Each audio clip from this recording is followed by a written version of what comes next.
If roles were reversed, what would you tell me? I said, fucking finish it because I want you alive. He said, well, I want you alive. He said, finish it. And I was like, dang. He said, if you can't do it for yourself, do it for me. It's like a little device where you put on you. It pricks you. It draws your blood. You send it back to the company, and then literally like it prints out this stuff for you, and it comes in an app. Stop thinking in the negative. Stop thinking of your failure so much, because another thing that I learned, if you can't see it, you can't touch it, you can't smell it, you can't feel it, let that shit go. Hello and welcome to the Harmonized Podcast, where we learn about the interconnectedness of the mind, the body, and the spirit. Today, we're joined by Enrique Carrillo, who's a fitness coach and an Herbalife leader, and he's someone who practices what he teaches. And today, we're going to talk about fitness, health, networking, building a business, and traveling the world, as well as his journey battling through cancer. So if you get some value from this podcast, don't forget to hit the like and subscribe button. Help us out with the algo and reach a larger audience. But without further ado, Enrique Carrillo, welcome to the show. All right, man. Thank you so much for inviting me. I was kind of nervous because it's the first time we've actually met. So yeah, we just get through social media. Yes, sir. Yeah. It's kind of weird. I've had a few people now where the first time I meet them was here at the podcast. So it's kind of interesting. You don't know anyone, and then first time you meet, you're on camera. So, but no, it's makes for a good conversation. And I'm looking forward to diving into your story and learning from you. Right. Thank you. Yeah. So why don't we start with your story, man? God, I'm like, where do I start? I'm almost like 39 years old, so it's like a long story there. And for sure. I don't know, just like, starting off, I grew up here in Las Cruces, New Mexico. Okay. I went to Mayfield High School. Right on. My mom was a counselor. My dad was, he coached football and he coached baseball. So, we're really involved into sports our whole entire life. And my sister, I have two sisters, so my sisters also played sports.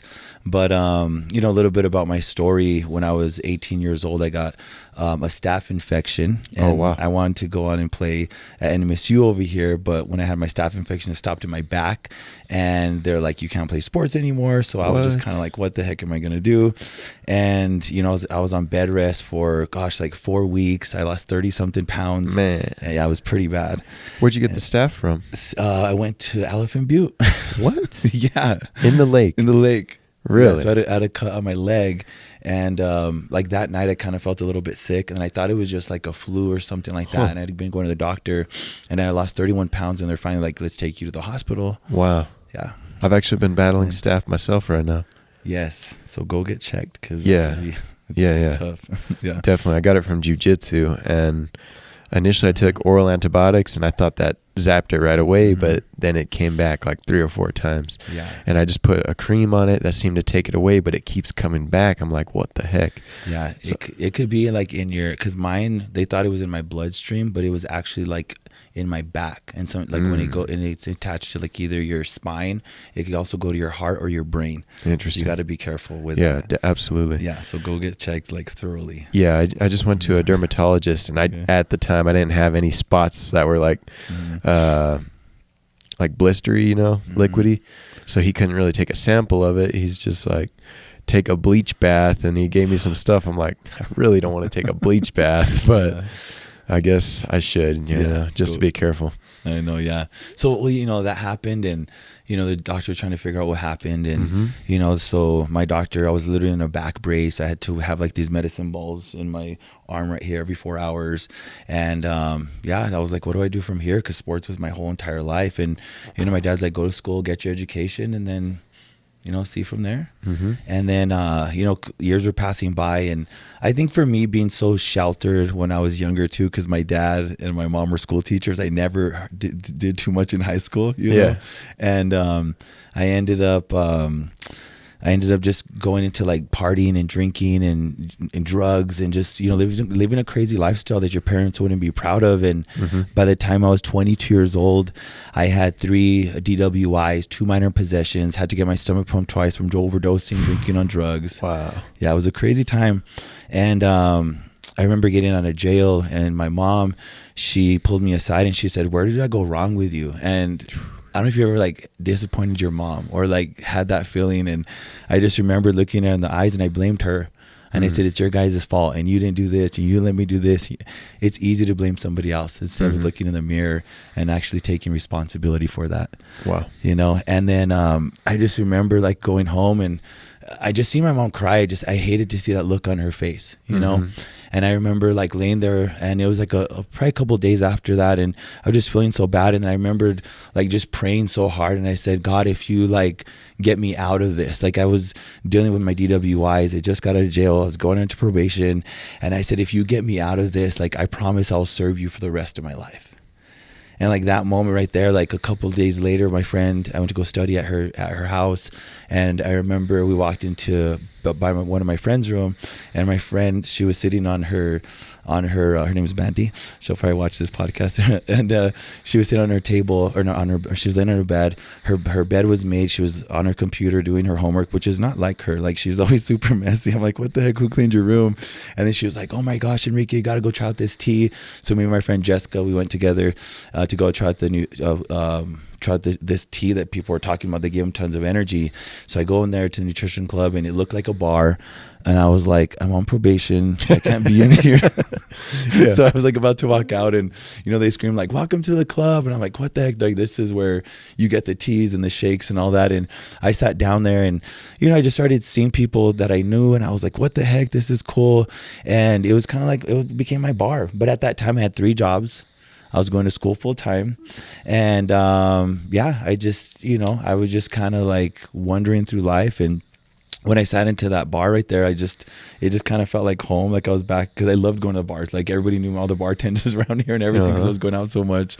But but it's not an alcohol bar, right? No. So it's just it's teas? a nutrition bar. So energy teas, smoothies, things like that. Gotcha. Yeah, I just started enjoying that and changing my lifestyle around, and really just, you know, and I brought my mom in. The first week I was, you know, on the products and kind of living a healthier, active lifestyle. I lost 8 pounds in my first week, and I wasn't really looking to lose weight, and those results are not what typical, but when you put better nutrition in your body and you're more health conscious, you know, amazing things could happen. And my mom at the time, she was looking to lose weight and feel good. And her cholesterol was high. She got a bad report from the doctor, and she was only 54 years old. My grandmother only made it to over 70 something years old. And, you know, I was looking at that. I was like, I don't want to lose my mom like that, you know? Yeah. And I started hearing other stories of people like, you know, in that nutrition club, like losing weight and feeling good, and seeing pictures on the wall before and afters. And I didn't know what I was getting into, but I was just happy because people in there were happy. And then I said, Mom, come check this stuff out. And I remember, because I was just excited, I said, come look at this. And she's like, what is it? I was like, oh, it's Herbalife. And she was like, it has herb in it. I'm not going to go do that stuff or whatever. I was like, no, Mom, it's like shakes and teas and whatever. And I remember back, you know, we just started doing that together, and that kind of built our relationship back again. And then once we started doing that together, and, you know, it was really neat. My mom, with the first month, she's down 10 pounds. And then my mom, and I was down 12 pounds. Wasn't really looking to lose weight. I was still working out. But, you know, like when you don't eat healthy and you start pumping all these weights, and you're like, oh, bench 300 pounds, and you're not eating healthy, but you're just like a big dude, right? Yep. And we all want to be cut and ripped or whatever. But when I lost that weight, I felt good. I've gone on to lose 42 pounds, feeling amazing. We had and that was like when our products first got started. It was a weight loss product that I was on. And then we got into a fitness line. So we had a fitness line in 2012, and I was like one of the guinea pigs for that. And I ended up gaining like 30 pounds of muscle mass, you know, throughout like a couple of years, but just felt amazing, you know. So everything was learning about your body and reading things and going to events and trainings and stuff like that. But that's kind of how I got into doing what I do, and by going to nutrition club and helping my mom and seeing her results. And, you know, when my mom, the first time she tried out the product, she looked at me, she said, you don't know how bad you feel until you start feeling good. Oh yeah, that's so true, bro. And I was just like that, because it's like normal. Like when you're just eating all the junk food, you feel fine, but that's because it's what you're used to, and that's your normal. But once you start eating whole foods, cutting out the ultra processed garbage, then it's like, oh wow, I didn't realize how bad I was feeling, because I didn't know what this was like. And once you make that transition into eating better, healthy foods, everything changes, dude. Your mind, your body, spirit, like full transformation. Exactly. And I had a similar experience as you. Like I first started cleaning up my diet, and I lost 10 pounds that I didn't even know I had to lose. I was like, whoa. And that's one of the things I wanted to ask you real quick is sometimes that scares people. It's like, I don't want to lose weight. I'm trying to get big. Yeah. So what do you say to those people? Well, I think a lot of times, like your digestive system, you got to clean out a lot of like that gunk in your stomach. And a lot of times when you start eating healthier, you start using the restroom a lot more, and then a lot of people carry a lot of water weight on them because of the processed foods and things like that. So I always feel like the first 10 pounds or so is just getting a lot of shit out of your body, literally. Yeah. So that's one thing that I've also noticed inside of my clients as well. For sure. But it's it's just like that. Like, don't be afraid to start eating healthy. Yeah. And another thing I've noticed is whenever you are getting leaner, you don't necessarily look smaller. A lot of times whenever you get leaner, you're more shredded, you're more cut, and it makes you look bigger than you really are. Yeah. And so, I mean, there's benefits to both, but right now, currently, I've been on a cut or a lean stage for almost 2 years now. Oh, wow. Because I got an elbow injury in jiu-jitsu. And dude, I can't lift heavy. I mean, I can, but I don't want to damage it more. Right. So right now I'm lifting with like 5-pound dumbbells, resistance bands for like the past 2 years. So I can't wait to lift heavy again, like heavier. But right now it's been a cool journey. I've unlocked these new perspectives to lifting and working out and moving my body that I would not have discovered if I didn't go through this injury. So I think it's been a blessing in disguise. I hope it heals eventually, but I see you doing a lot of mobility type things too with yoga and these classes that you're doing. How does that complement your weightlifting and health journey? Well, gosh, before I had cancer. Just like almost 2 years ago. Then I had my Achilles. I tore my Achilles twice, actually. Wow. So just getting back into this right now, like just recently, the past probably like 3-4 months, been getting back into classes and yoga and things like that. Before, dude, I would do like a cycling class in the morning. Then I would take it's called the berries, or maybe Orange Fitness or something like that, a class in the afternoon. Then I'd go do yoga at night. 3 a day. Dude, crazy. And then I would do like weights and whatever. And then, just kind of from that, when I started noticing that I started having cancer or like something was wrong with my body, I started getting dizzy. I couldn't work out like that, things like that. So right now, like I feel so good. Like I'm working out twice a day, awesome. Early in the morning and then doing it later at night, things like that. And just getting my body back to there, because not being able to move for like almost 1.5 years, 2 years, hips are tight, and especially with age, you start getting a little bit older and it's a little bit harder to move. But mobility is the biggest thing out there. And my trainer always tells me, he's like, you always got to start stretching and working those small muscles, because you got to stay agile, and you got to be able to move. And my thing is like, I just don't want to lift weights. I want to be able to run miles. I want to be able to do just a bunch of different things like that. So when I was just lifting weights for a while, because that's all I could do, I started noticing my hips were getting tighter, my shoulders, everything. So yoga's really helped that out. And it's also good for your mind. Absolutely. Absolutely. Yeah. No, I just got into yoga this year and I fell in love with it first class. And man, I think it complements lifting weights, jiu-jitsu extremely well. I mean, jiu-jitsu is intense, so it's fast paced, like high exertion. So I like the yoga to give me that balance aspect, slow me down, help me work on my balance, my stability, unlocking these new movements in my body that I didn't have before, which I've had this alignment journey that I've been working on with my flat feet. And because I had flat feet, my hips were uneven, my spine's uneven, my neck's uneven. So all this stuff, I've been trying to work my body back into proper alignment, and yoga helps a ton with that. And because I'm working on the alignment in these difficult poses and getting this new feeling for like my feet, man, I couldn't even bend my toes before at all. And now I can bend them both ways. I still can't, I just don't have like extremely good dexterity, but it's building. So I can see that it's improving. And so I'm loving that. So that's also with this injury journey, I'm unlocking these new things. And once I'm going to be able to go back to lifting weights, I think it's going to be way better with this better control of my body.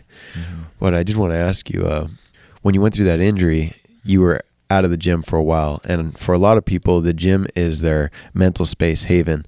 That's where they work out the demons, that's where they're helping with their mental health. Right. So what did you do during that time period to Through manage your mental the health? Achilles or the cancer or both or all of it? Both. Yeah. Well, during my treat, like, thank God I've always been so disciplined with like, and I know that discipline, when you have that, especially with, just like what I do, like as a business owner, like you have to, work on yourself every single day. Like my thing was like pour into myself first, fill my cup up, then I can fill other people's up. And that was one thing that I learned early on inside my business. Like work on your mind. Like I would do meditation in the morning, then I would do a podcast, then I would have like my tea and my shake in the morning, and just really fill my cup up first, and then gratitude, prayer, and then boom, once you're ready, then you can give it to the rest of the world. And a lot of times people go out there super depleted, but I made it a point to exercise. And thank God, like I'd been doing my whole journey through this for 15 years of the discipline that I had.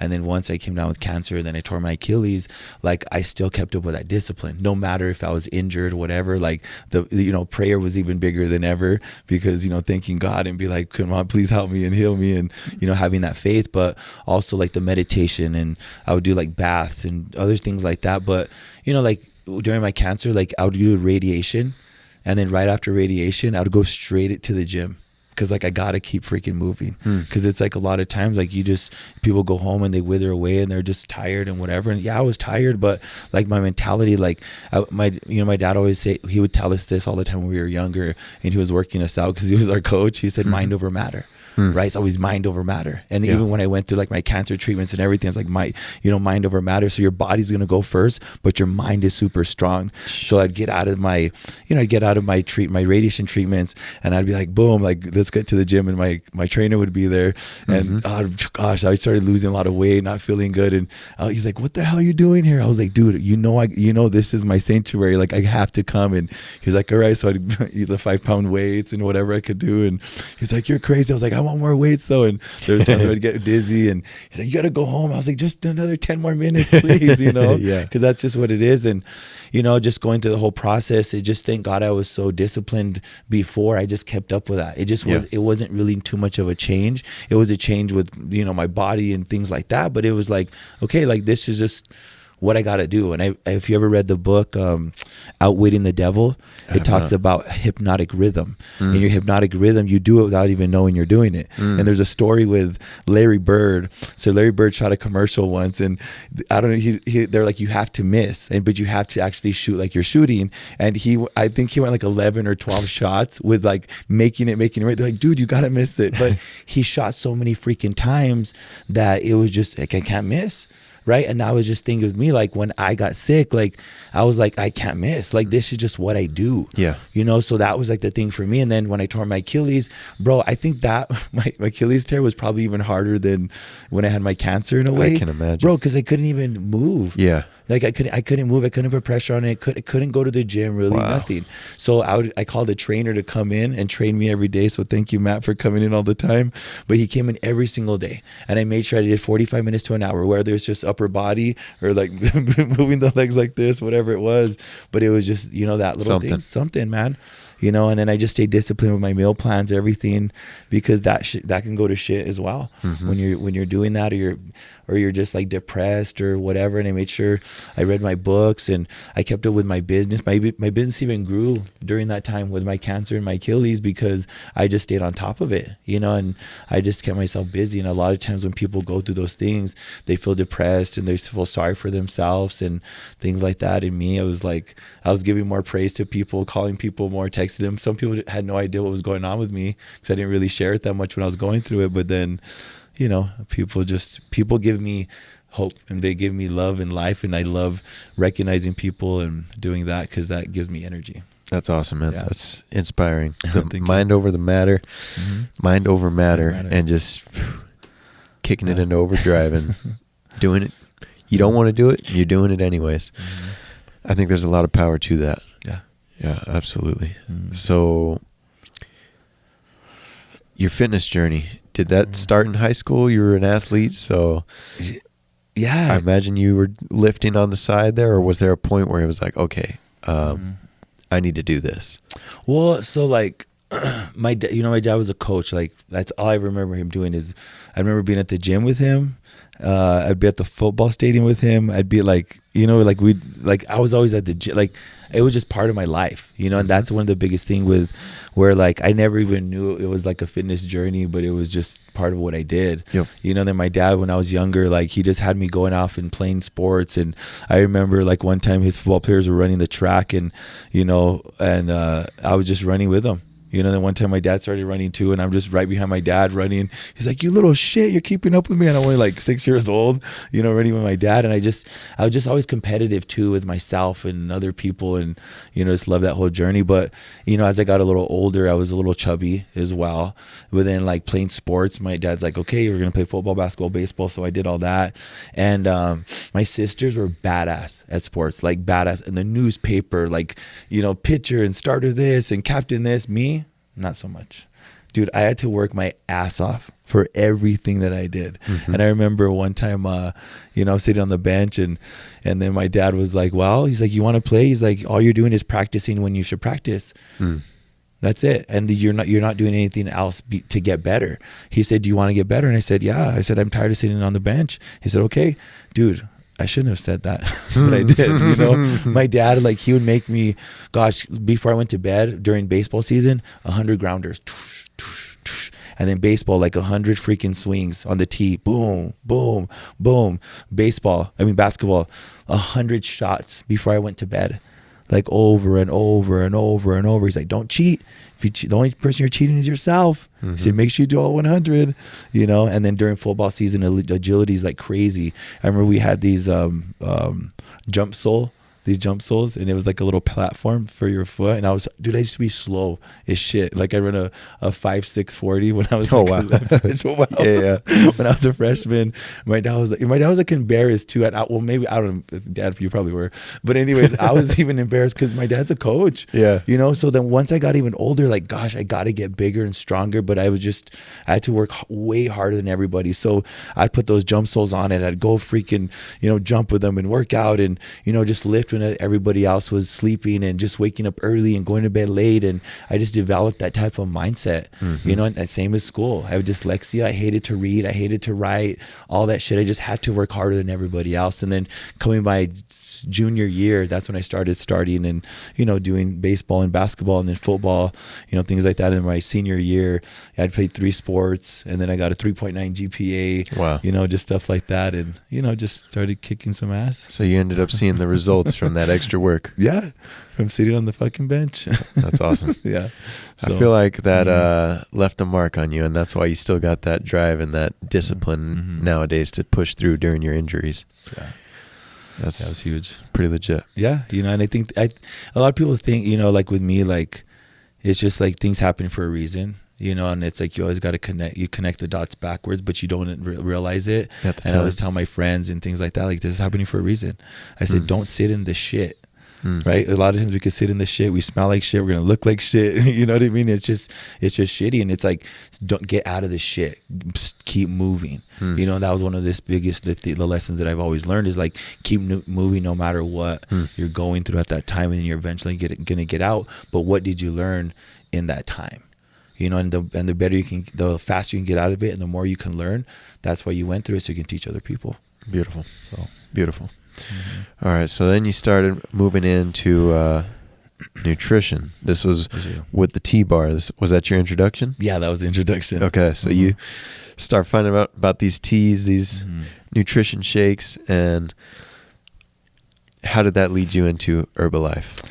So I took my mom to the nutrition club. She lost weight. She felt good, right? Was it an Herbalife club? Herbalife club, yeah. Okay. All Herbalife teas and shakes and everything. And when I took my mom in there, like when women are not happy, nobody's happy. The whole household, nobody is, right? Yeah. And I remember when my mom was losing her weight and feeling good and she was down like 27 pounds, dude, everything changed. The whole house changed. Her attitude changed. Her confidence changed. Everything about her was just amazing.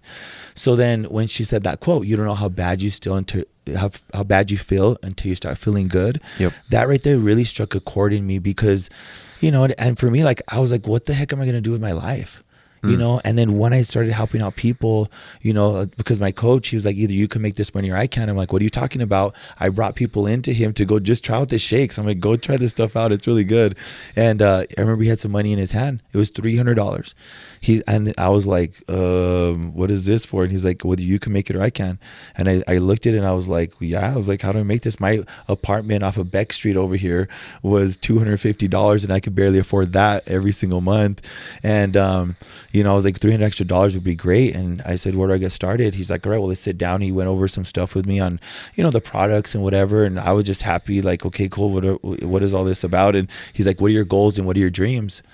Dude, 22 years old, no goals, no dreams. Without a purpose, people perish. I had no purpose in my life. And at that time, I was just like, dang, like, and he asked that, I kind of wanted to cry because I wanted to be somebody when, you know, growing up, a professional football player, maybe, you know, something like that. And I just kind of looked at myself and I looked at him. I said, I don't have any. And then before you knew it, I was like, well, what are yours? And dude, he was like, we're making this much right now a month. And then, you know, he just knew where he was going. You know, he had a plan, he had a vision, he had that. And I hadn't been around with somebody that had a vision like that. And he was just telling me, like, you know, and then him and his wife at the time, that she was like, and we're going to do this and we're going to go here and we're going to do this. I was like, I want to do all that stuff. But my goals was literally pay off my student loan debt. My goal is to pay my rent every month. My goal is to, like, I want to go to Vegas one day, you know, and pay for the, and you know, the little goal. I had puppies or dogs. I want a puppy playhouse for my puppies. Like the little goals. Like I couldn't see that big. I couldn't see that vision.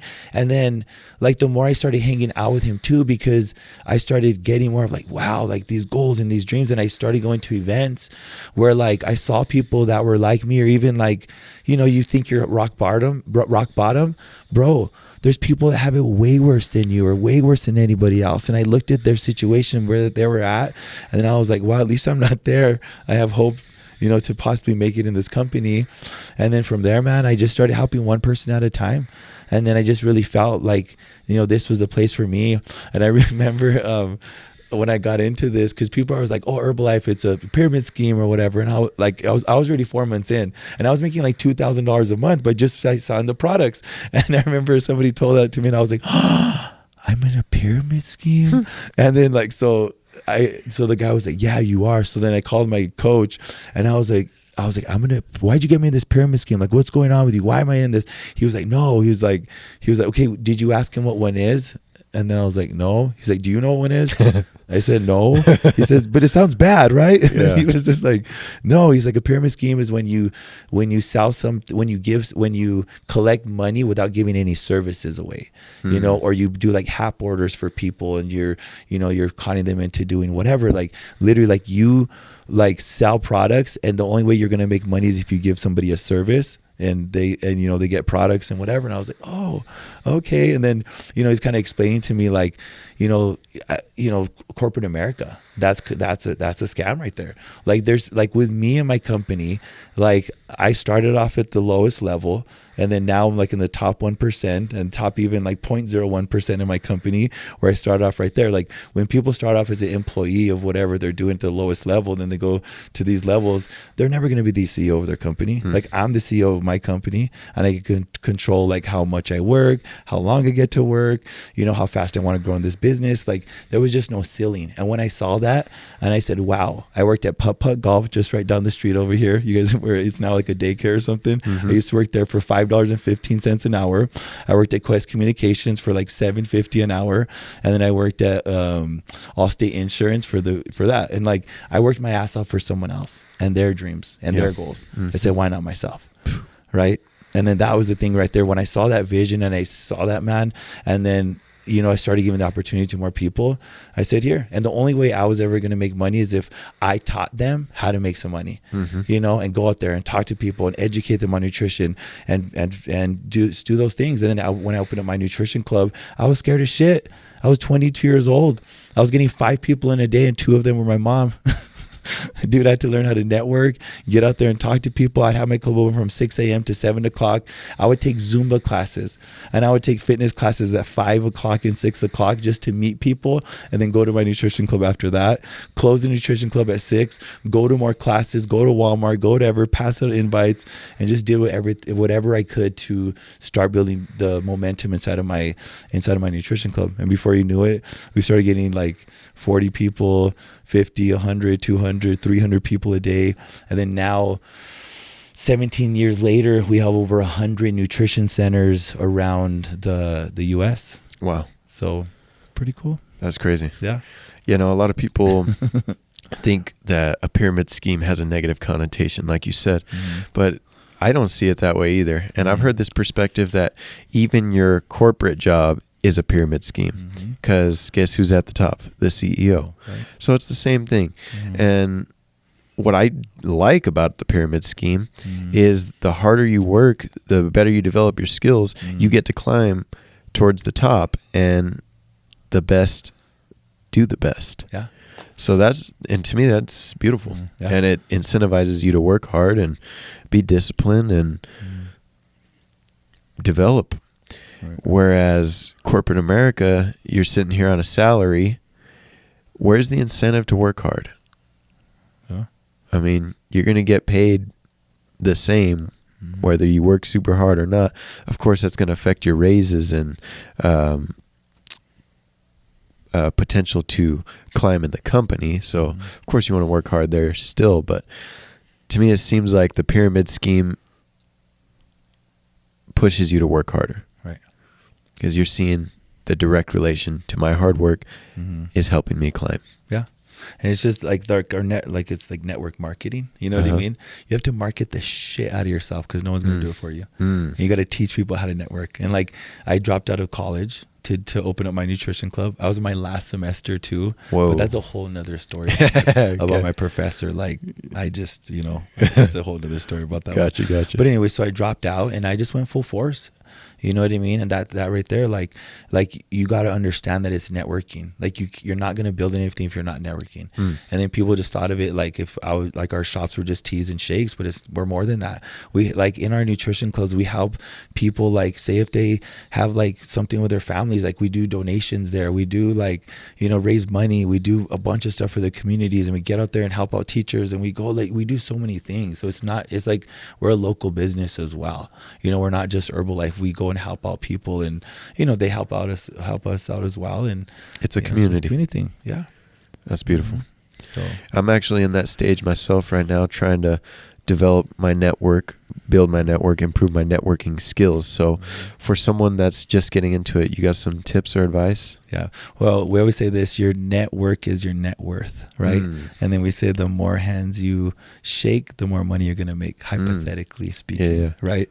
And, sharing that with you, it's just building those relationships, right? Because a lot of times people go up and sell things and that's one of the things when I first started off in this company. I told my coach, I was like, well, not a salesman. He said, no, you're not.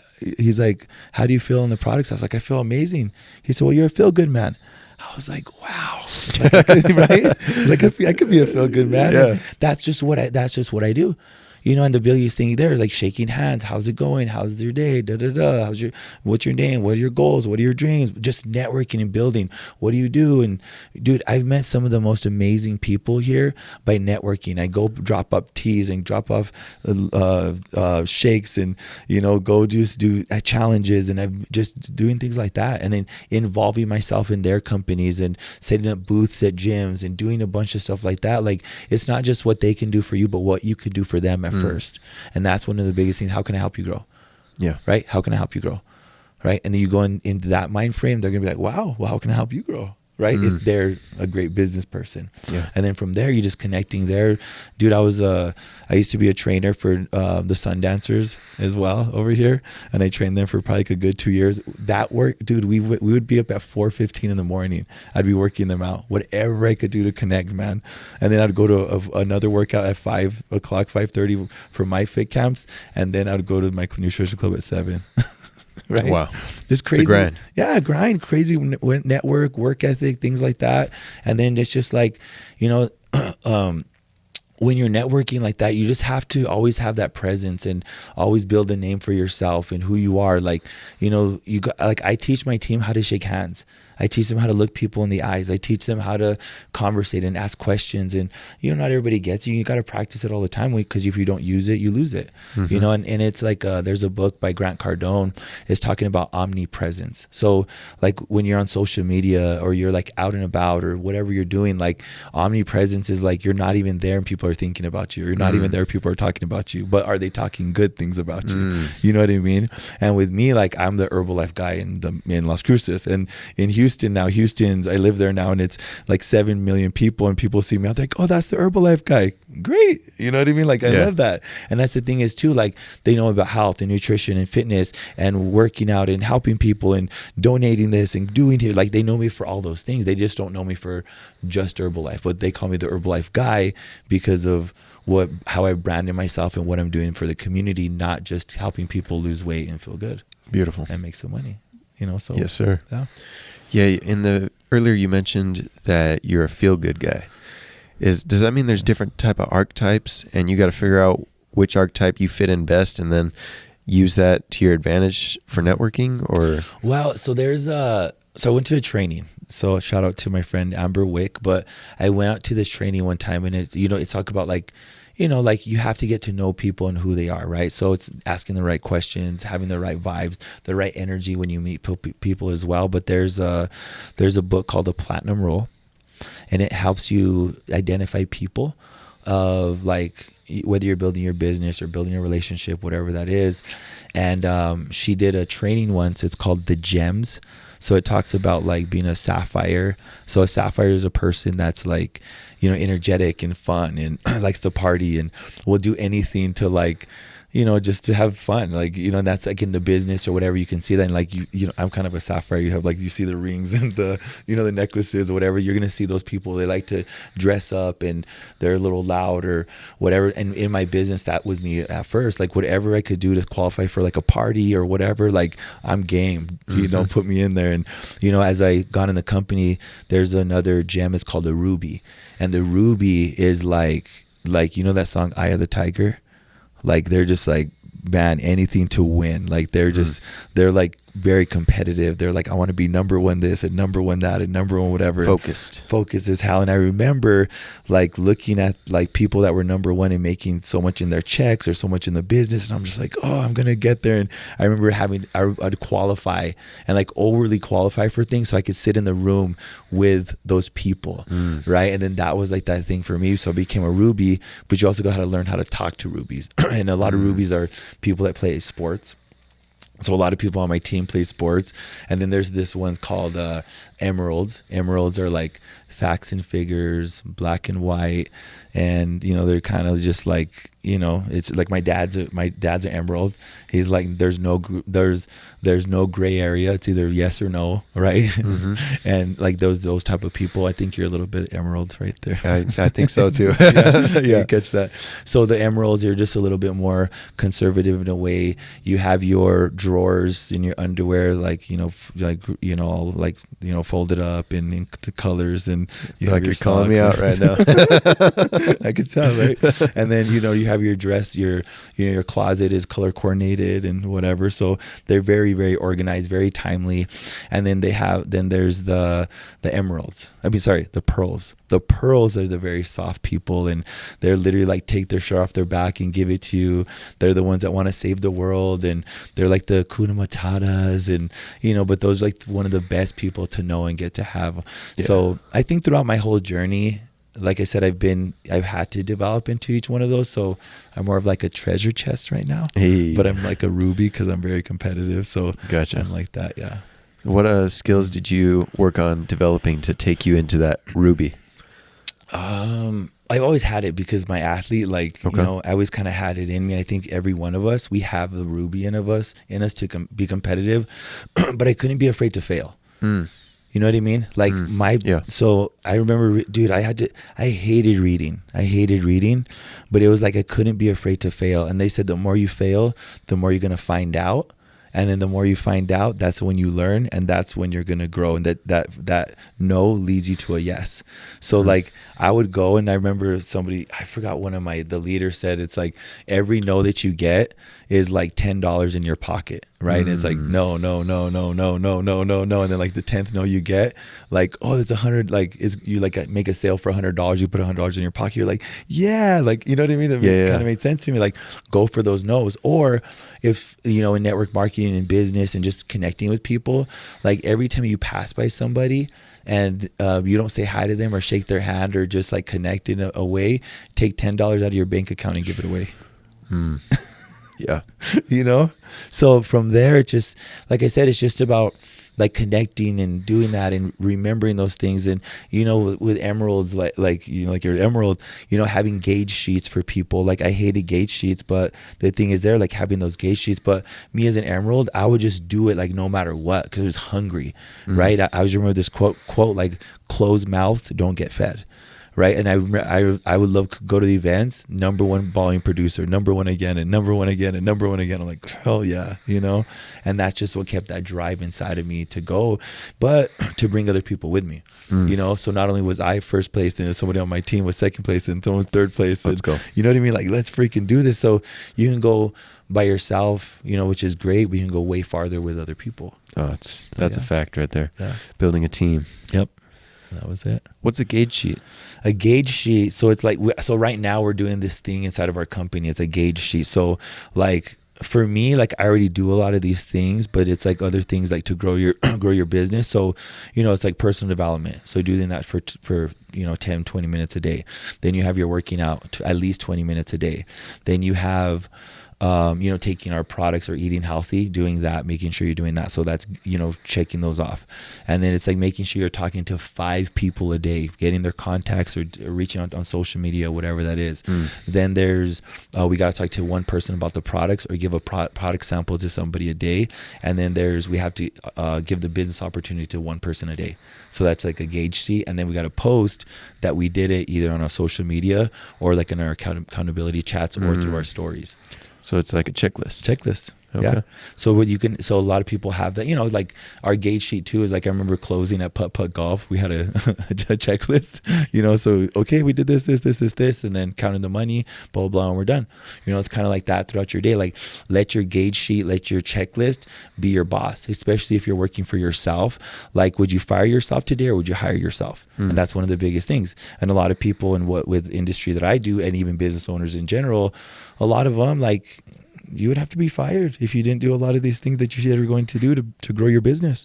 You know, so that's one thing right there is gauge sheets are very important, especially for those that are starting off, because what I've also noticed is like a lot of people have jobs right before they start doing, you know, getting to their own business or even maybe doing this part-time.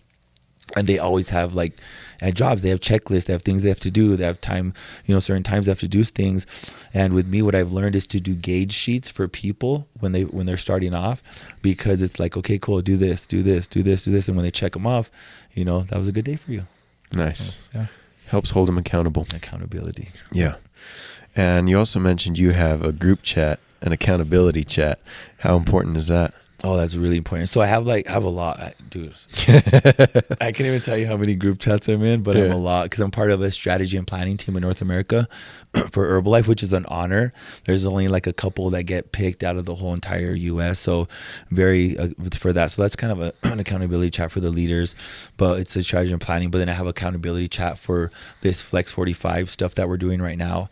I have a accountability chat for that. Then we're doing a 10-day eat clean challenge for like our, you know, our customers and our clients and some distributors. So there's accountability for that of eating healthy and checking in. And then have another accountability chat for my organization. So it's like the top leaders on there. So checking in on that one. So I have quite a few of them. Gotcha. So yeah. You've coached many people. If you could pick one tip that helps people transform and take them to the next level in fitness, what would it be? I always tell people this. I said it's 80% fitness, 80% nutrition, 20% fitness with 100% mindset. Oh, I like that. That's it. I'm definitely there with the 80-20. I like the addition to the mindset. Mindset's everything. Bro. If you don't have your mindset, what's driving you, what's keeping you on dialed in. Mm-hmm. That's beautiful. Yeah, that's a big thing right there. You know, like I said, and then I used to do fitness classes, and we used to run the stadium and stuff like that. We would get like 150 people at our fit camps, so that was a lot of fun. But you know, a lot of work right there too. But showing up. That's such a huge point, though. Is it's so often overlooked. Is when people get overweight or they're unhealthy, what's the first thing they say? I got to get in the gym. Yeah. Which you just mentioned. That's only if even 20% of the factor. Right. The other 80% is diet. Yeah. And I personally think that's the harder part too. Yeah. I mean, everyone struggles with that. Right. You've got the temptations with the fast food, the candy at the store, the checkout aisle, and the knowledge to know what's good and what's bad is also a huge thing in today's world, especially with the American diet. It's like there's so much bad. Yeah. Oh, yeah. So what about some tips for nutrition?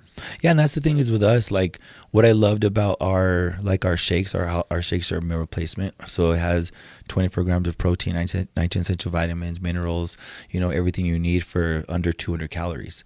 You know, and a lot of things right there, like if you go try to read labels or try to cook like that, it's difficult. People are on the go all the time, and I always say it's like a healthy fast food. You know, you put your protein shake together, meal replacement, you got all your vitamins, nutrition in there, you get your energy teas, whatever, and boom, you're ready to go. You know, and that's where I help a lot of moms like that. And then some guys are kind of like, oh, I don't want to drink damn shakes, and they have the shake and they fills them up. It was 24 grams of protein, better than their pastas and all their other shit that they're eating, and they're like, oh, this really helped me, you know, fill me up. And you know, so there it's just, you know, the tips of, you know, I think learning how to count your calories, your macros, your micros, and then learning how to, I think everybody needs a coach, you know, get a coach. And the thing is too, like my goal is to coach a person until they can do it on their own.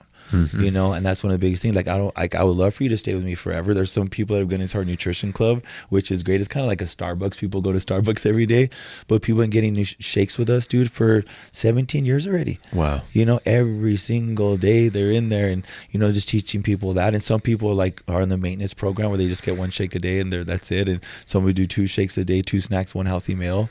You know, so you know, the thing is too, like a lot of people don't have time to cook. People don't know how to cook. We have our classes with our coaches. We teach you about meal prep. We teach you about reading labels. We teach you, you know, my sister does some awesome product trainings on, you know, they're just supplements, you know, but a lot of times people don't eat what they want, what they should be eating. Here's a little supplement for you, right?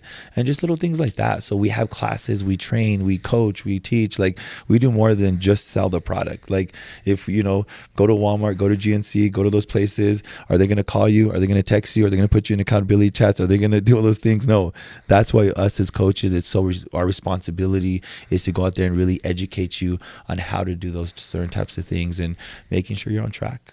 So, awesome. Yeah. With Herbalife, you guys have the shakes, the supplements, and this is just to supplement your actual meal plan, right? And I don't know exactly how it works. I talked to some guy back in Dallas. He's in Herbalife as well. Okay. He was in my jiu-jitsu gym, so I talked to him a little bit about it, but I don't know exactly how it works.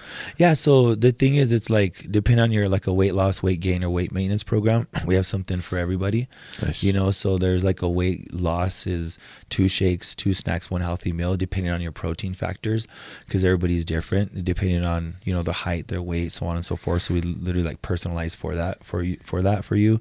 And a lot of times too, like there was somebody that went into my nutrition club the other day, and all he gets is teas because it's energy teas and he loves them. And you know, if you just do the tea and the aloe, 0 calories, you know, it's a metabolism booster. And then they have the tea, which is a digestive cleanse, and you feel hydrated. It's great.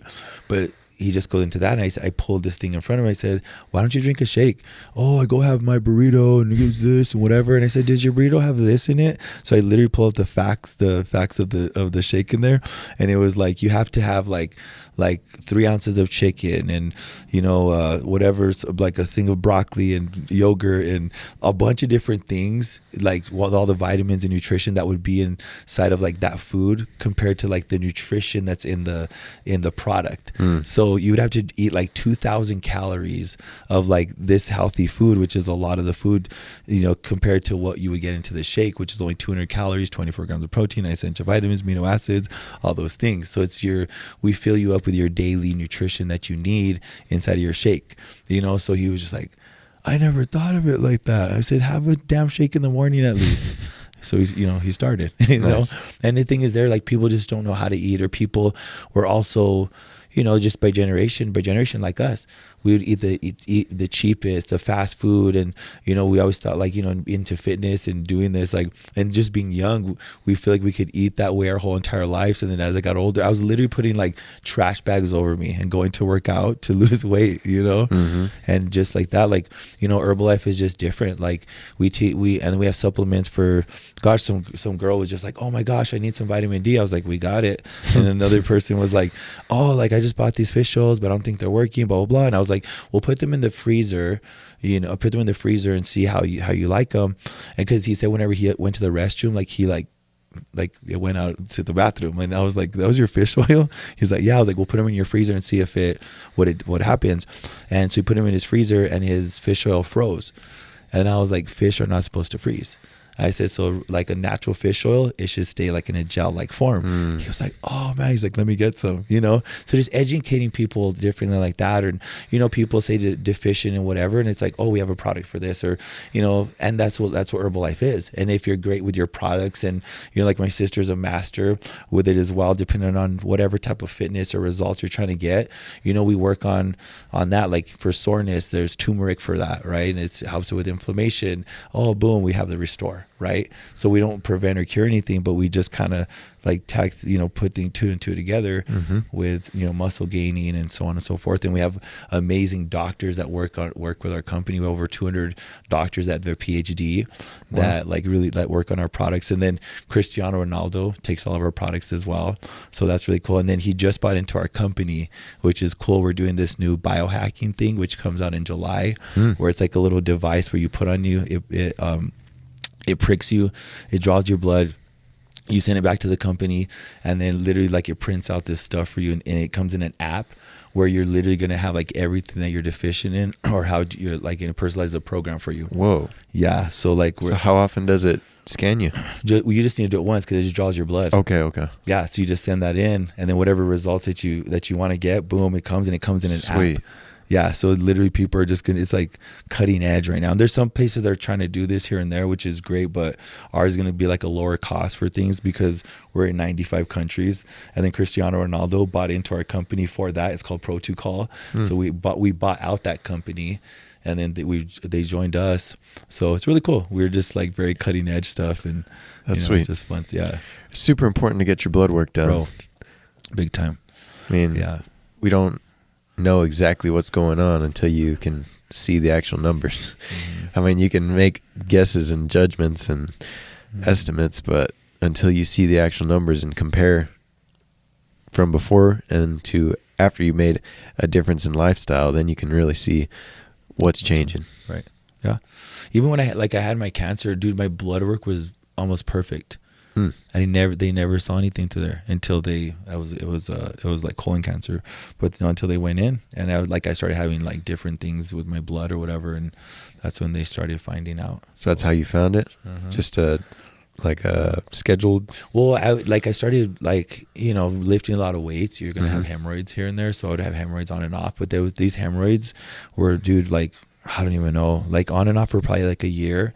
And then like, it was probably like 4 months straight that I was just bleeding. And then one night I just had tons of cramps in my stomach. And then I go to the restroom, like probably like 4:35 in the morning, just blood. And I was like, oh my God, there's something wrong. And called my friend, and he was like, okay, you need to go to the ER right now. I was like, no, I have an event to go to. I don't miss. He's like, go to the ER. I was like, no, I'm gonna drink water, do whatever, you know. And he was like, all right, we'll try to pass another stool before you go to your event and see. And then so I passed a stool. There was a little bit of blood, but I didn't tell him. And then I ended up showing to the event, and I worked that event. I did it and spoke, whatever. And a couple weeks later, he's like, we're going to get you checked. So then I go get checked. I go on my colonoscopy. And then, like after the colonoscopy, the lady's like, you have cancer. And I was like, what? Wow. Like healthy as hell, everything. And there was just a crazy time. Yeah. What did that feel like when you found out?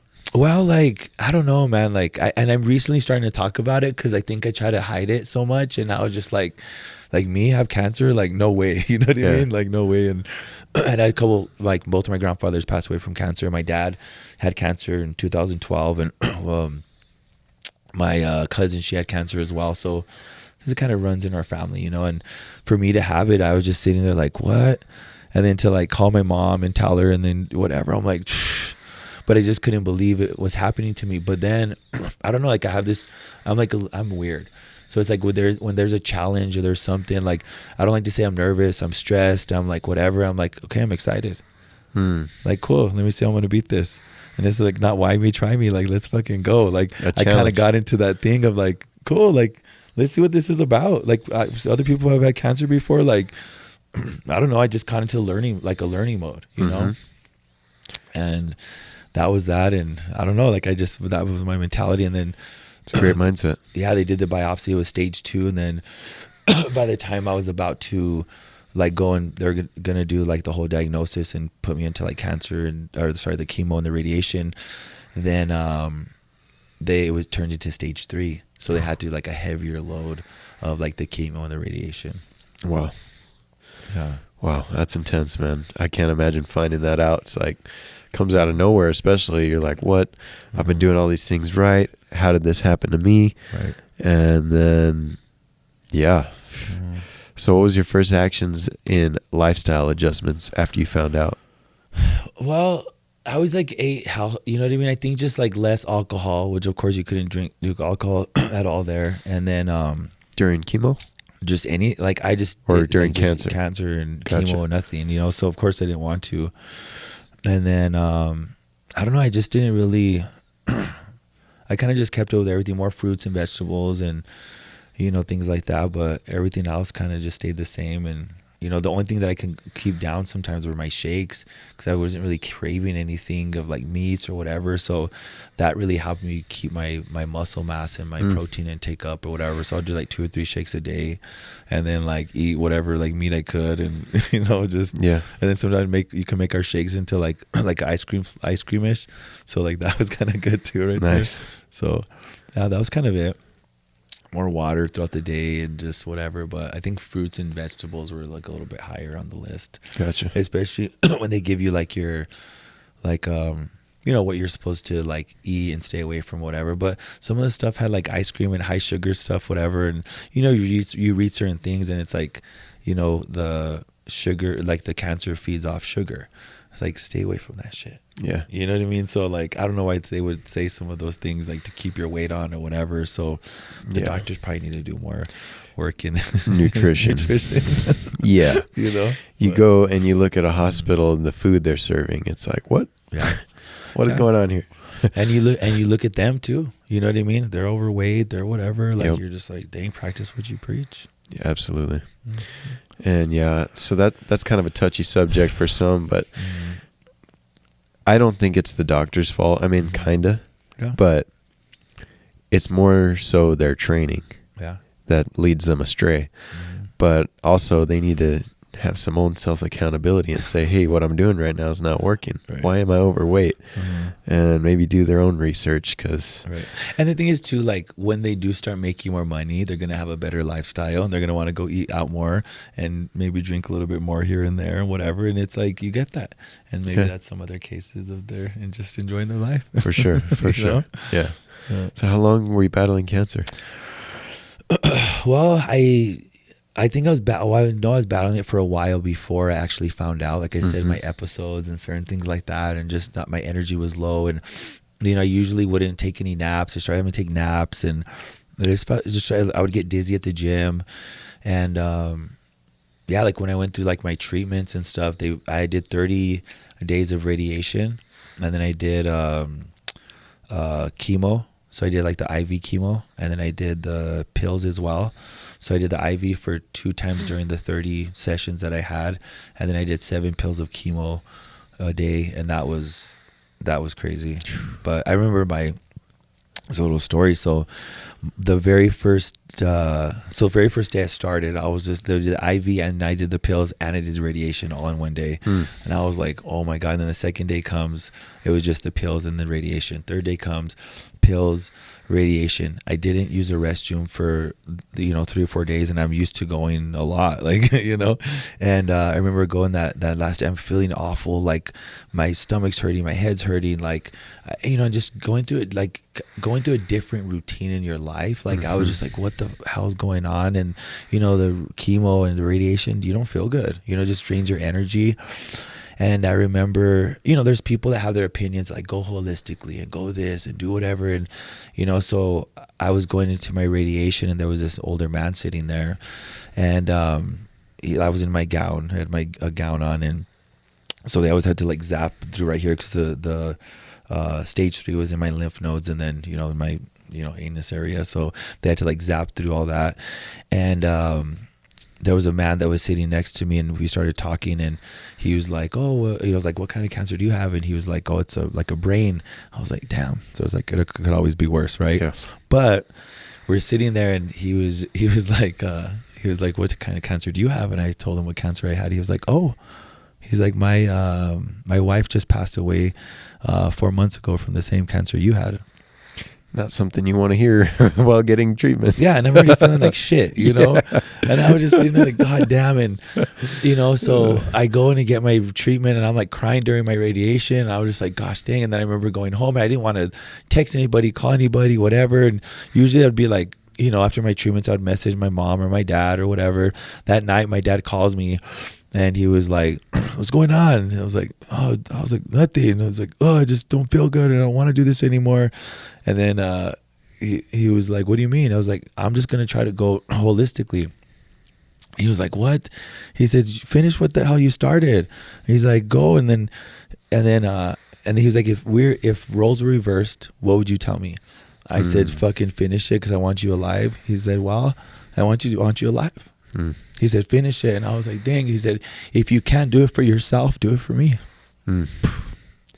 That's powerful. Yeah. And that was right there. Like, sometimes you can't do things for yourself, because you're just like, but you could do it for other people.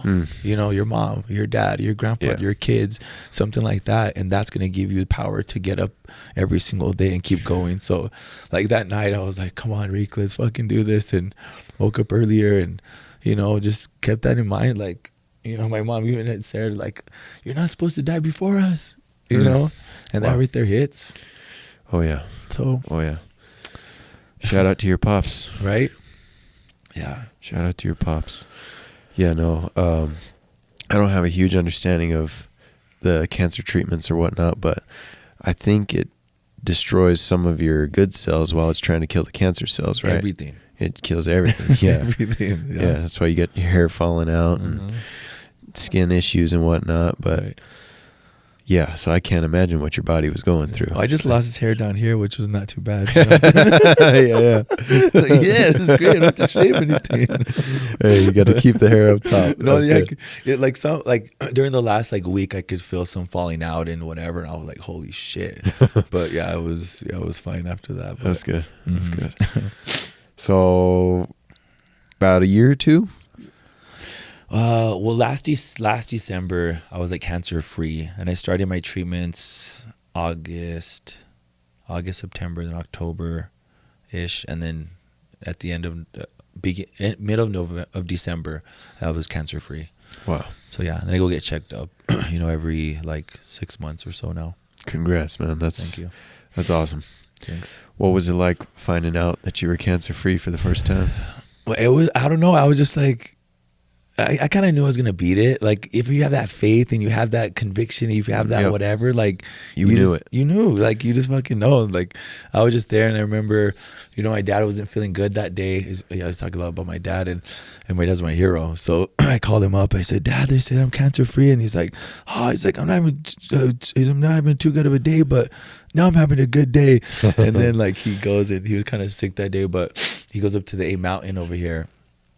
And me and my dad, like we've always been like kind of like, he's my coach, so we've always been like butting heads a little bit or whatever. And my dad's one of those like macho men, like he's like, he never really told me he loved me, but he showed it in a different way, right? Like headlocks and sitting down doing fucking homework with me, or watching film with him, or taking me out to go play sports, or just sitting things like that, right? Go to the bars with him when I was younger, and taking me out to do things like that. And we were watching Dances with Wolves. Have you ever seen that? So like at the very end of it was like the Indian at the very top of the hill, and at the very end, Dances with Wolves, and what's his name?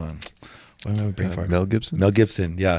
So Mel Gibson and the Indians up there. So Indian goes, and Indians, like he says in his Native American language, he says, you're my friend, and you're my friend, and you're my friend, and I keep saying it like that. And then my dad would always tell me like, you're my friend, but that was the way that my dad would communicate that he loved me. Yeah, and that was it. So whenever we were.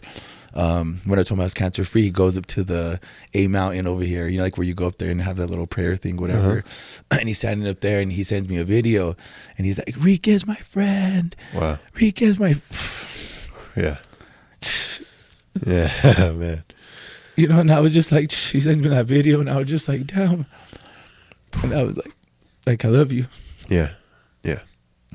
So that right there was just like huge, and he sent me that video, and I'm just fucking in tears, and hanging out with my friends, and we're just, how was that? But oh man, it was a journey, man. And it's just like, there's like times that I would sit there like, what if I don't make it or whatever? Sometimes, and it's like to be alive and to go through that, man. Like, not too much shit bothers me anymore. Yeah, Yeah. Yeah, not too much shit bothers me, like the little shit here and there, and I have this thing like, if like don't give it 5 minutes if it's not gonna matter in 5 years from now. That's powerful. Yeah. Shout out to dads, bro. It's right. I got a similar relationship as you. Like, very rarely says I love you, but they do right? Through their actions and training you, teaching you all these things. And oh man, I'm so thankful for my pops. I can tell you are too, man. Yeah.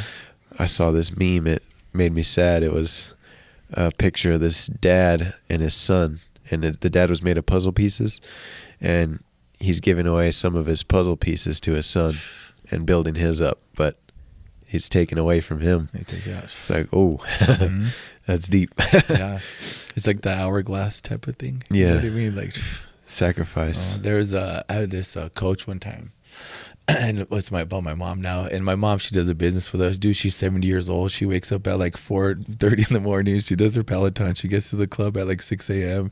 She works till like 1:30, and she's a total badass. But anyway, so we're at this event, and our coach was telling us like the average age for a male to live is 78 years old. Women are like 83 years old. And my mom at that time, she was like 68. And I remember he's like, well, add up like, like the years you're supposed to have left, right? And then he said, and then 365 days in a year, right? So times that. And my mom did that, and she had like, I think it was like 4,800 days left on this earth.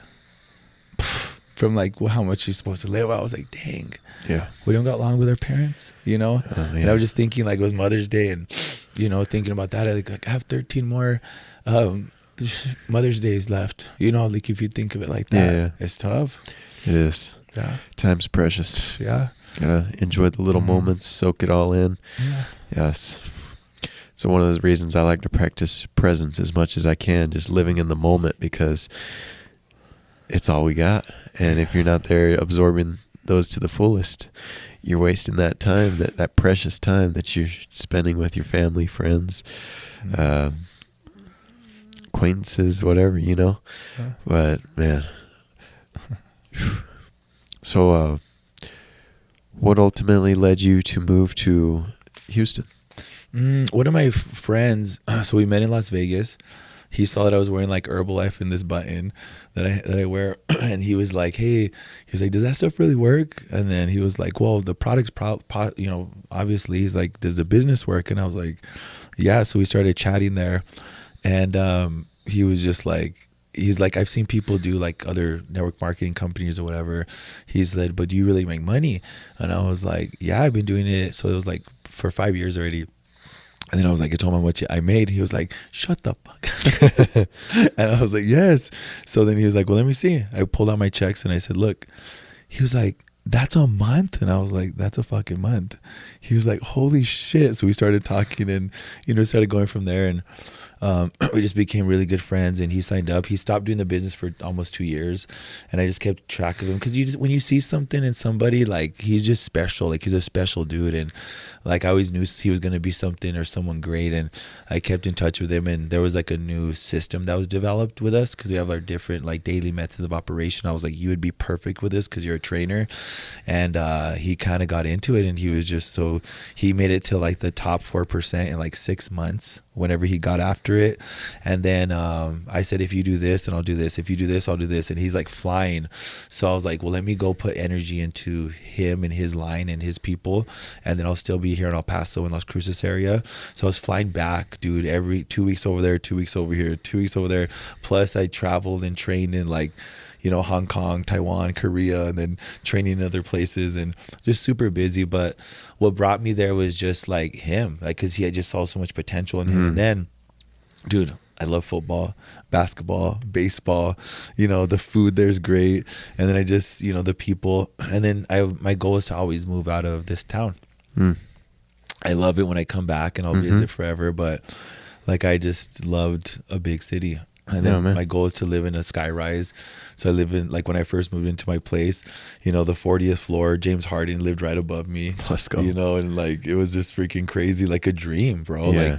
Like growing up in little city and, having that stuff, it was just amazing to me. So yeah, it's just those things, man. There's just bigger opportunity, but it's could be distracting as well because there's so much to do. For sure. Yeah. What's some of the biggest lessons you've learned from moving to a big city? The networking over there is a lot.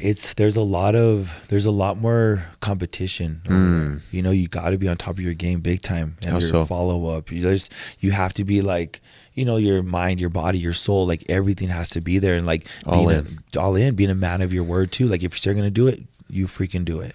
I think that's one of the biggest things, because people follow through. They promise something, but they don't follow through, and then you don't trust them. The first time you don't trust somebody, then you're done. You know what I mean? And there's so many trainers out there, so many fitness people, so many other healthy restaurants, so many whatever. Like, if you say you're going to be open at this time, be open at that time. If you say you're going to close at this time, close at this time. Because there's another healthier place right across here, a healthy place here, a healthy whatever. Like, you got to just be on top of your game all the time. That's one of the biggest things I learned, because in the small town, sometimes if you miss here, no problem. If that, no problem, whatever. Over there, you just got to be on your shit all the time. Competition's right there, ready to go. Dressing the part, acting the part, being the part, like all that, because somebody's always watching. Gotcha. So what's your biggest form of acquiring or attracting new clients? Just like constantly posting on social media too. And I'm like, my social media following is big, but I don't get that much business off my social media because it's not my main method. Like, my biggest thing is meeting people, out at the grocery store or at the gym or on the airplane or things like that, and building the connection and the friendship. So just anywhere, at any time you're looking to talk to someone, build that connection, and potentially lead to a client. Yeah. Awesome. Yeah. And it's how do you go from just regular talk to getting into, hey, you might want to try out some Herbalife? Yeah. Well, I think, I've done it. I've just done it. It just comes naturally. It's like a comment, like, "Hey, I love your t-shirt. Cool. Where'd you get that? Awesome. Your shoulders look pretty big. Where do you work out?" You know what I mean? Oh, that's awesome. "Do you take any protein?" "Oh, yeah." "Oh, sweet." Bro, a conversation for everything. Yeah. And then when I'm at like the bars or waiters or just, just whatever. I always look at people and like, I like people's energy.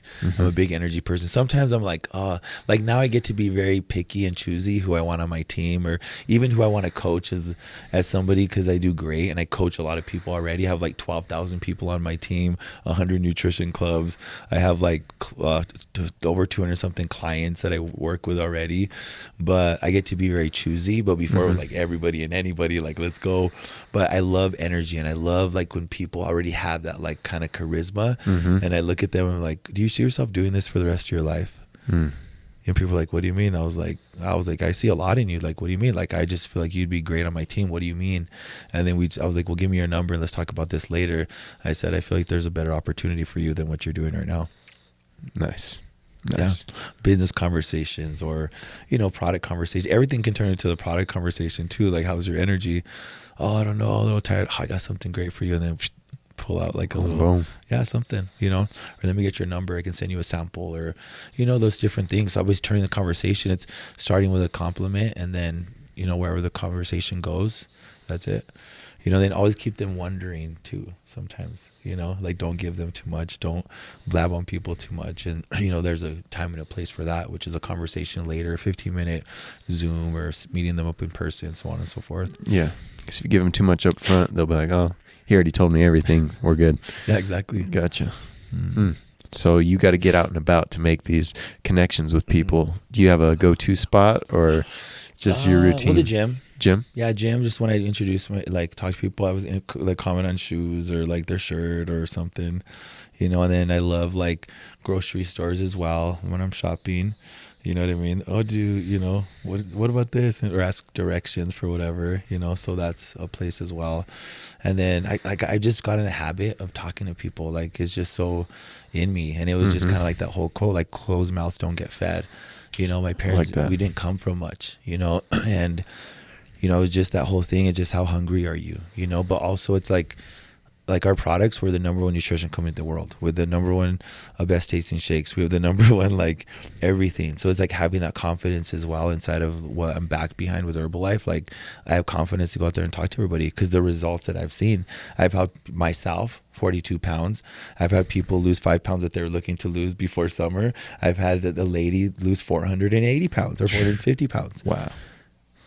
All ranges. Yeah, I know that this works, right? Just give me a try. Just try this out. And then with our products too, if you follow the program, here you go.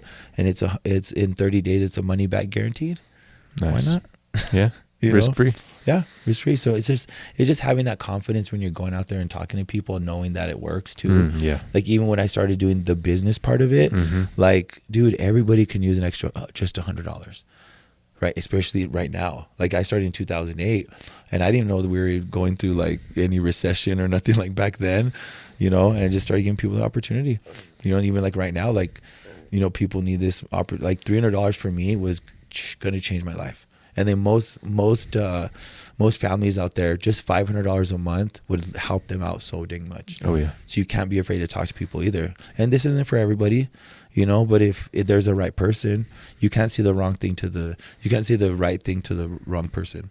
You know what I mean? So and when you say that, it's like, dang, like, I just fucked that up, but they still got my number and they're here today in front of me. You know what I mean? Yeah. So yeah. Nice.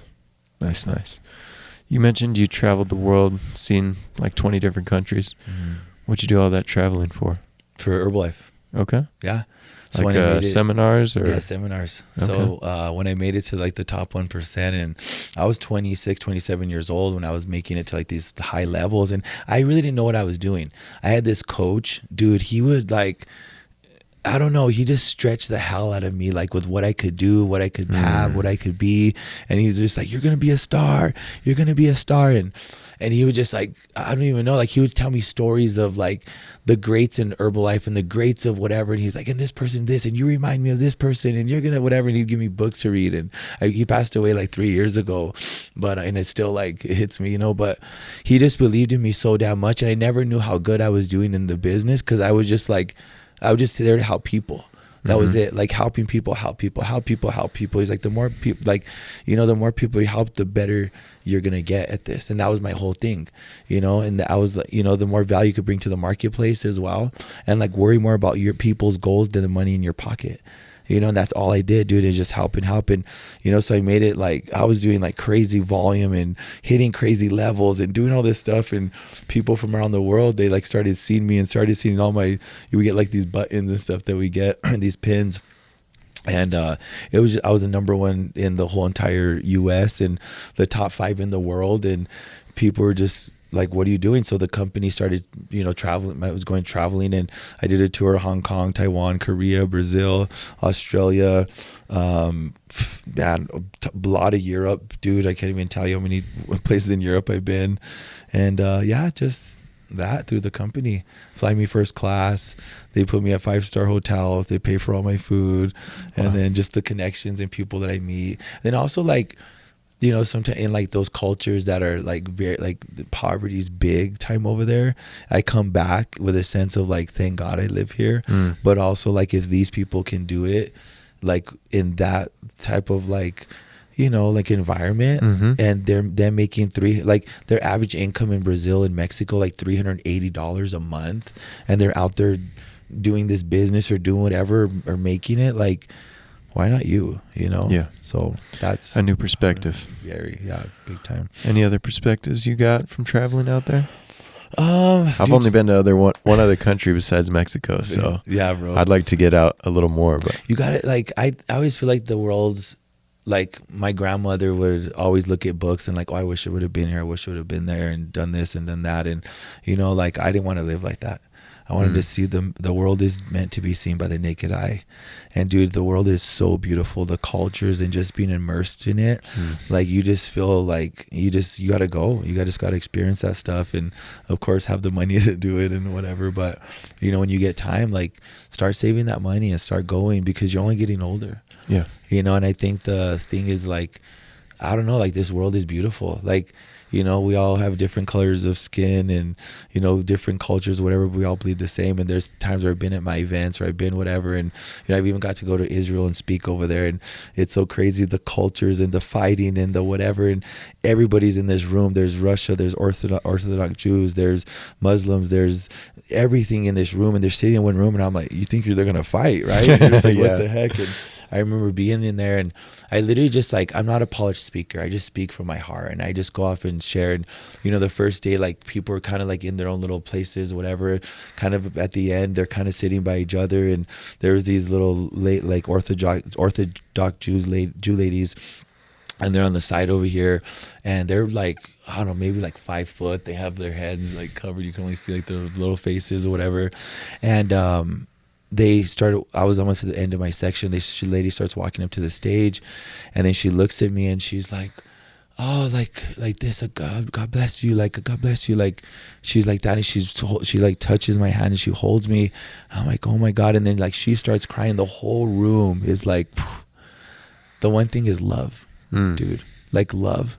Like, if you can show love and you can show heart, like, it doesn't matter the language, it doesn't matter the, where you came from, nothing like that. And I feel like that gift is love. Like, my gift on this earth is love, and that's where I always lead from. So that's what I've learned around, like, we might not speak the same language, where we came from, whatever. I said, but we can speak the language of love. And powerful. That's it, man. And like, the people that I've met, the hands that I've shook, the eyes that I've looked into, like, my goal is just to give them love, whether if it's like the interpretation of the speaking or whatever is there. But my thing is showing love through the heart and through the eyes and that, and the hugs. Yeah. Beautiful, man. Beautiful.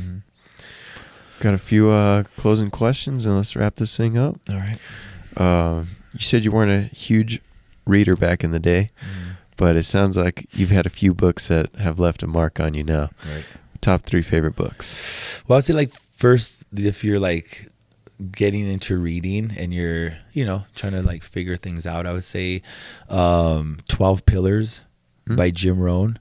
Oh, wow. Haven't heard of that book. And the thing was, my coach told me to read it because it was at a 6th grade reading level, and I was like at a 7th grade reading level. So I was like, I could read this book, but I didn't really like to read. And he said, read a chapter and then message me in the morning or call me of what you learned about that book. And what I learned is, like, when you read a book, you do read it and you want to retain it. But when you really retain it, you have to be able to teach it to somebody. And when you can teach it to somebody of what you learned from it, that's when you really get it. Yeah. And that's where like that point from there, like, I didn't know what the hell he was doing. But as I went through the book, he would ask me questions. Okay. It's like, the first quote in that book, for things to change, you've got to change. For things to get better, you got to get better. And then, so he asked me, I was like, so that book, it kind of goes through a little story of that. He said, where do you got to get better? And I was like, damn. So I was like, all these places. And then there was another chapter in there about, you're the sum of the 5 people you hang out with. And that right there, he said, write it down. I said, fuck, I didn't want to write that down because, like I still wasn't hanging around with the best of people. And some of them was my family members. I love my family to pieces, but he said, okay. And he gave me like a little test. He said, where's their, how's their energy? How's their attitude? How are their goals? What are their dreams? How much money are they making? Do they work hard? How's it, like all these questions from 1 to 10, 1 to 10, 1 to 10. Okay. That's your environment. That's who you're going to be with. Yeah. So literally, like, I had to start, I love them to pieces. You're my best friend forever. Yes, you are. But I'm going to love you from a distance because I got places I want to go, things that I want to do. So it's hard to do. Yeah, it's hard to do. And then my like center of influence became like our founder, Mark Hughes, which he had passed away.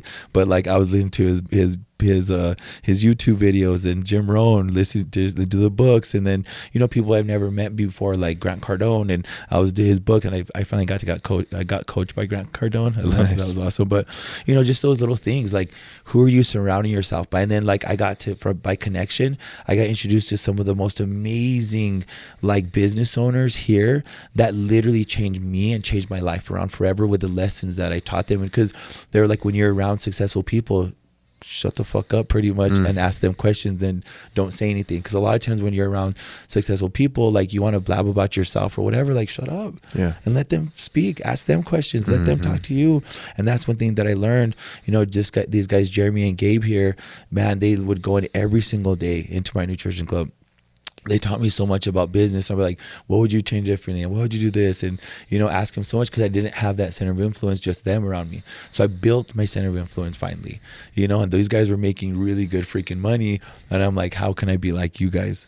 And then there was this other guy, Livorio, him, and then Balia, Alvarez here. There's just Amy. There's a bunch of people around this community that I love to surround myself with, So gotcha. Marcy Dickerson too. So all those. So that's the first book. I could go on about books and why they meant so much to me. But I think the next thing when people are, I think you're kind of in a like a lazy mentality. There's this book, and this book got me like off my ass. It was called No Excuses by Brian Tracy. And that book right there, bro, like that was another good book to like get me like in a mode of like, okay, don't have any freaking excuses. So that book, and then Outwitting the Devil, that book right there, like the book is like scary because it's like it has the devil in it. But not only did it help me clear things up in my head and my mind and just kind of different lessons, but it also brought me closer to God at the same time. So that book was awesome. And then just one that I'm reading right now, it's called The Gap and the Gain, bro. Gap and the Gain? Gap and the Gain. And the Gain. Yeah, Gap and the Gain. That book right there is just freaking awesome. And it's a little something like we're looking at like, there's like the gap and then like the gain right here, like the gap, the gain, like the gap, you're always in the gap right here. Like, oh, I should have done this and this more and blah, blah, blah. Like, what were your wins today? Right? You have your wins today. Like, but you think so much of your failure. Like, okay, cool. Okay, what did you do today? Look at 10 years ago, where were you at in your life? Look today where you're at. Look how much you've learned. Look how much you've done. Da, da, da. So stop thinking in the negative. Stop thinking of your failure so much because, another thing that I learned, if you can't see it, you can't touch it, you can't smell it, you can't feel it, let that shit go. Let that shit go.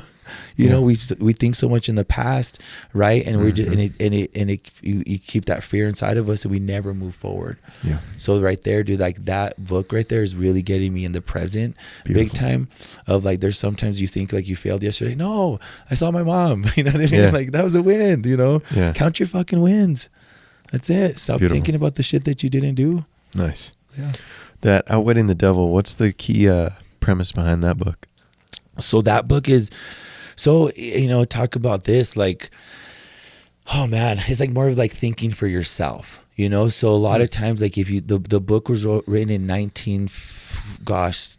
20 something, whatever. And Napoleon Hill wrote it, and he was going to launch it way back then, but there was going to, like, he waited for all his family members to pass away during that era, and he didn't release it till they didn't release it till 2010 because of such a controversy that was going to possibly be. Whoa. Because he calls out the government, he calls out the education system, he calls Really? out like so many things that are true to this day, like about the government. Like, you think about it, like even just like our parents, like we're growing up, our parents think for us, do this and don't do that, and go here and do this. When you go into school, sit here, go whatever, but wear this, don't wear this, put it back, like programming. program, high school, same, college, same, you know, you go to job. same, and you never think for yourself. Wow. Never. And that right there was like, create the life that you want to live. And that's where that, and then it talks about like these certain things inside that book, like gluttony and lust and blah, blah, blah, whatever. And it talks about drifting, like, and then we drift so much. And then before you know, we drift so much in certain things, and then we never go towards our goals. So it talks about drifting. Got to add that one to the list, dude. Yeah, bro. Read that one. It's literally awesome. Going to change your life and your business around like crazy. And it talks about the hypnotic rhythm in there. When you're doing shit so much, it just becomes natural to you. Nice. So. Awesome. All right. If you could go back and give 18-year-old Enrique some advice, what would you say? Stop listening to so many fucking people. And just follow your heart. You know, I think when we're younger, you know, there's the right, there's the wrong, you know, those things, but just follow your heart and your gut. You know what I mean? There's times and situations where I was pressured into like drinking and doing this and whatever, like, you know better, like follow your gut. And my coach would always say this: if you have to think about it twice, it's probably not the right decision. Yeah. You know? Yeah. With me, dude, I would get pressured into this and that and whatever, and I don't know. I think that's one of the biggest things. And, you know, I wouldn't change a thing. I would not change a thing. I learned so much. I'm thankful for my DWIs. You know, I'm thankful for the people I hang out with. I'm thankful for the drugs I did and the drinking I did and the fights I got into and, you know, those different things. Everything happens for a reason. Good for a reason. And I wouldn't have fucked up. If I would have fucked up so much, I probably wouldn't have the life I have today. So I thank myself for that. For sure. You know?